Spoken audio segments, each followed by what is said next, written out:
Hey guys, what's up? Today we're going to go over the 4th generation Trans Am F-body. We've been showing some love to the newer Camaro for a while, covering a lot of things, and we've kind of ignoring our Firebird members, so we want to show them some love today. This is more of a 4th generation review of which ones to look at, which ones to watch for when you're looking at one, what things to check, and so forth. So stick with us on that one, and as we go through the 4th generation Trans Am. So the 4th generation Trans Am Firebird debuted in 1993. Not a lot of changes really in the 9 years that it was out. Some minor ones here and there, but two big things, two different motors. 2 different V8 motors, sorry. And it went all the way to 2002. I don't think this car got the appreciation that it deserved, even today. Craziness with all the COVID stuff going on. Cars are really high priced and stuff. But so in 1993 come out with the Gen 2 LT1 motor, which we'll get to in a minute.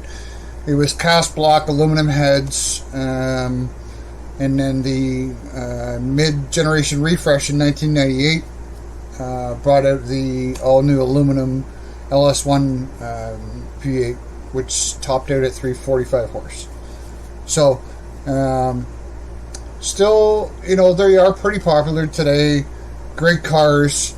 A lot of people, a lot of my Camaro friends are going to not like what I say this, but this car really, for performance, comfortability, it was more luxury than the Camaro, and it's probably nicer than a Camaro because of when you get to the interior shots that I'll show you in a couple minutes, you can see the difference.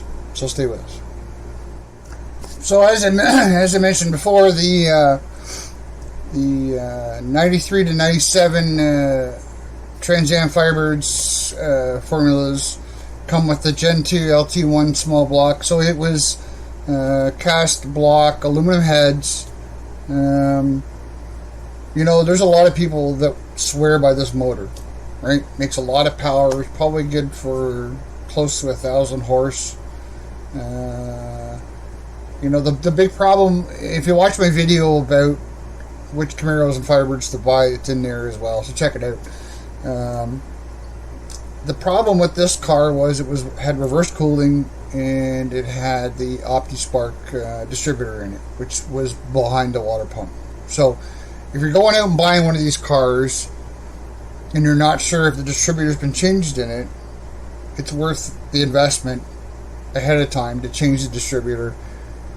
Some people say the AC Delco ones are the best. Some people swear by MSD, and there's a couple other companies out there.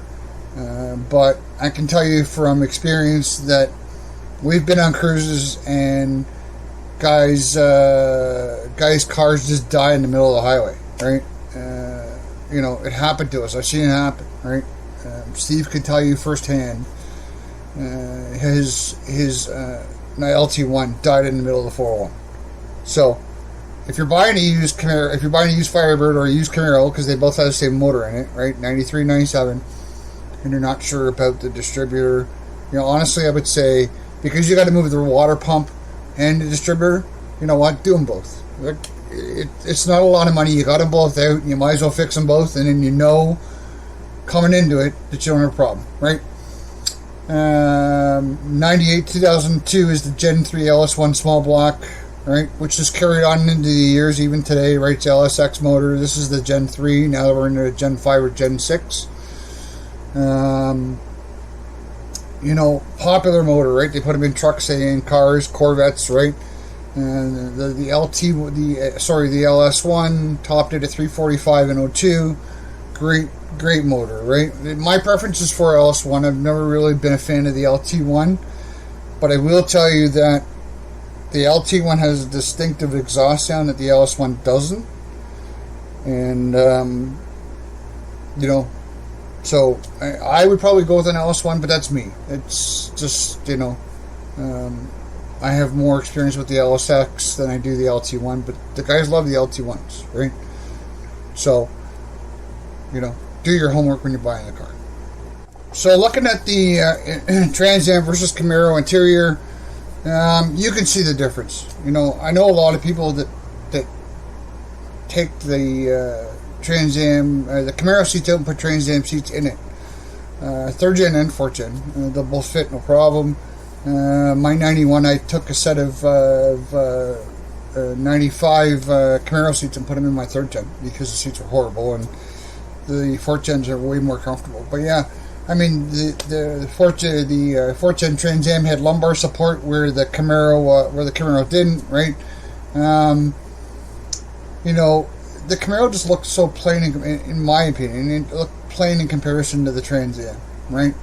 And with the big nostrils on the front for the O2s and like that, I mean, you know, my one friend Brian, he's got an O2, and everybody says it compares it to the Batmobile for some reason. But you know, there's a car that I'd love to get my hands on, but if you'll ever sell it to me. But you know, the difference is going back to what I was saying before, right? You know, some people may not agree with it, but the Trans Am was a better, more luxury car, luxury sports car than the Camaro, and you paid more for the Trans Am than you did the Camaro. If you look at the two cars today, if you take an O2 Camaro and an O2 Trans Am, and you know, forget the anniversary edition or special edition stuff, I'm talking about O2, just regular Trans Am WS6 versus that 28, that Trans Am's going to demand more money. And it's always been that way. Now, they're a little out of hand now because of COVID and whatnot, but, you know, looking for the next project, I'm not surprised. I'm not doubting that Trans Am may be it, right? So, you can get special insurance for them and all that. So, you know, either one is good on the Trans Am side, 93 to 97, 98 to 02. You can probably get a better deal on 93 to 97, but again, you know, do your due diligence, right? Check the water pump, check the distributor, right? If you're not sure about either of them, change them both, right? It's not a big deal.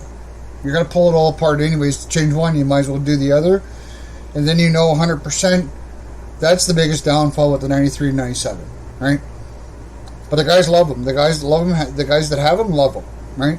Some people are more LS1 than LT1, but either one's good. Make sure, you know, check all your other stuff. Check the subframe and all that. Other than that, either one's a good buy.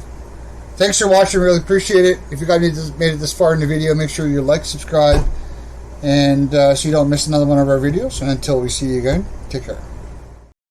We hope you enjoyed this video. Make sure you like, subscribe, and ring that bell so you don't miss any of our upcoming videos. We really appreciate the support.